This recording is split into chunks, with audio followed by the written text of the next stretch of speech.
এই শহরের সব ধর্ষক গড়ে এক জায়গায় করেন, হারকিউলিস করে মারার লিগা অবশ্যই আইব। তখনই আমরা হারকিউলিসে ধইরালামো আর ও মারাটা খাইব। খালি এখন টাকি পাওয়া যায় না, পাওয়া যায় কই? তোর কথাই সই। কিন্তু স্যার, ধর্ষকগুলারে যেহেতু সেফটি দিতাছি, তাই পার পারসন প্রতি 5 লাখ করে লাগবে। মানে তুই আমার কাছ থেকে ঘুষ খাবি, আমারও ছাড়বি না? কে আপনার কাছে যখন চাকরি নিতে গেছিলাম তখন টিয়া তো 60 লাখ নিয়েছিলেন, 60 টাও তো ছাড়েন নাই। হ স্যার, এ হালা গো হালা আমার থেকে 40 লাখ নিছাল।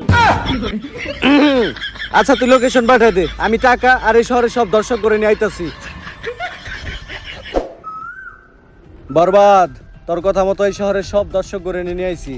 স্যার, ওগুলো বাইরে রাখাটা সেফ না। হারকিউলিস যে কোনো সময় ওগুলো উপরে হামলা করতে পারে। এক এক করে ওগো সবাই পিসের গোডাউনে ঢুকানোর ব্যবস্থা করেন। আর যাওয়ার আগে তোরা টাকার ব্যাগগুলো এই জায়গায় রেখে যা।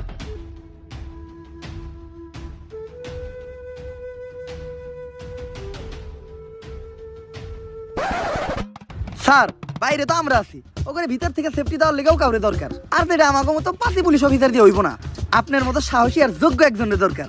যাই, এতদিন পরে তোরা আমার চিনছস, সমস্যা নাই, তোরা বাইরে পাহারা দে, আমি ভিতরে ব্যাপারটা দেখতাছি। স্যার, শেষবারের মতো একটা কথা শুনে রাখেন, পাপির দেহ পোকায় খায়, ধর্ষকদের ঠাঁই হবে না এই বাংলায়।